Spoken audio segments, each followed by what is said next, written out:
সালাম আলাইকুম। ব্যঞ্জন সন্ধি পর্ব 11-তে সবাইকে স্বাগত জানাচ্ছি।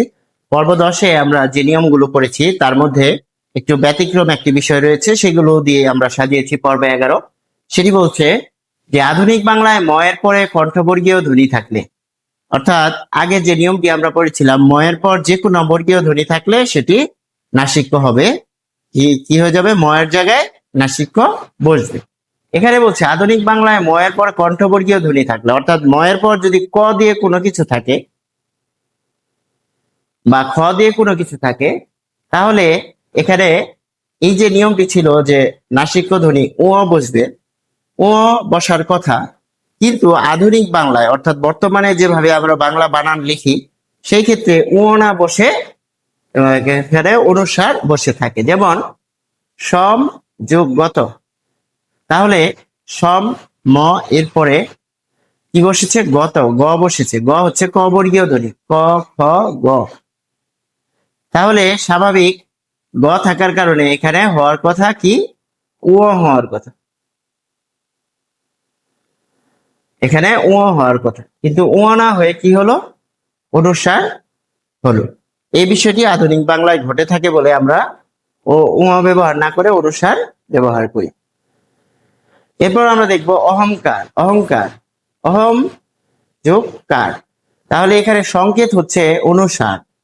এখানে কার, অহম যোগ কার, কার বসেছে, কার ক হচ্ছে ক বর্গের ক, ফলে এর নাসিক্য হচ্ছে ও এর পরিবর্তে কি বসাবো? অনুসার আমরা বসাবো।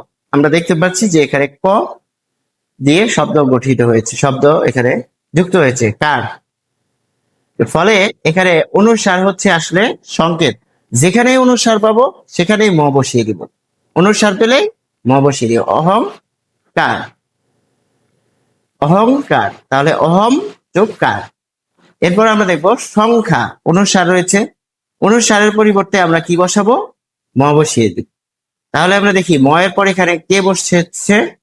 খ বসেছে। ময়ের পর খ বসেছে, খ নিজেই ক বর্গের ধ্বনি, ফলে হওয়ার কথা ও না হয়ে হবে অনুসার, কারণ এটি আধুনিক বাংলার বানানে অনুসার হয়ে থাকে। তাহলে অনুসারকে আমরা বলবো সংকেত, এবং এই সংকেতের কারণে আমরা এখানে ম বসিয়ে দিব অনুসারের জায়গায়। এরপর আমরা দেখছি সম যোগ কীর্ণ, সংকীর্ণ। ময়ের পর রয়েছে ক, এই যে ময়ের পর রয়েছে ক, ফলে এই ক এর জায়গায় ক থাকার কারণে এখানে হওয়ার কথা এবং এখানে থাকার কথা না থেকে এখানে হবে অনুসার। তাই আমরা অনুসারকে বলবো যে এখানে সংকেত, এবং এই অনুসার যেখানে থাকবে সেই জায়গায় আমরা ম বসিয়ে দিব। খুব সহজে কিন্তু আমরা বিষয়টি ধরতে পারছি। এরপর আমরা যাব সমযোগ গীত, সঙ্গীত।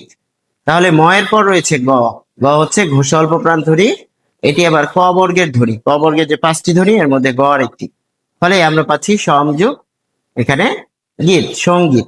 তাহলে অনুসার এই জায়গায় ম বসিয়ে দিলেই আমরা এখানে সন্ধি বিচ্ছেদ পাবো। সংগঠন, সমযোগ গঠন, এখানেও যথারীতি দেখছি ময়ের পর গ রয়েছে, গ হচ্ছে ক বর্গের ধ্বনি এবং তাই হওয়ার কথা এখানে আরেকটি নিয়মের, এই নিয়মের আরেকটি উদাহরণ আমরা দেখব সমযোগ ঘাত। তাহলে সংঘাত, এখানে ম এর পরিবর্তে এখানে দেখা যাচ্ছে যে অনুসার চলে এসেছে। অনুসার চলে আসার কারণ হচ্ছে ম এর পর ঘ রয়েছে, এই ঘ হচ্ছে ক বর্গের বর্ণ, এবং এর ফলে হওয়ার কথা না হয়ে আধুনিক বাংলা ব্যবহারের জন্য বানানের নিয়ম অনুযায়ী এখানে অনুসার চলে আসবে। ফলে খুব সহজেই কিন্তু আমরা এখানে দেখতে পাচ্ছি যে অনুসার থাকলেই কিন্তু আমাদেরকে সে জায়গায় ম বসিয়ে দিলে আমাদের সন্ধি বিচ্ছেদ হয়ে যাবে। এটি হচ্ছে শর্টকাট পদ্ধতি। যেখানে অনুসার থাকবে সেখানে আমরা কি বসিয়ে দিব? ম বসিয়ে দিলে আমরা সন্ধি বিচ্ছেদ পেয়ে যাবো। আশা করি আমরা বুঝতে পেরেছি। সবাইকে ধন্যবাদ। আসসালাম।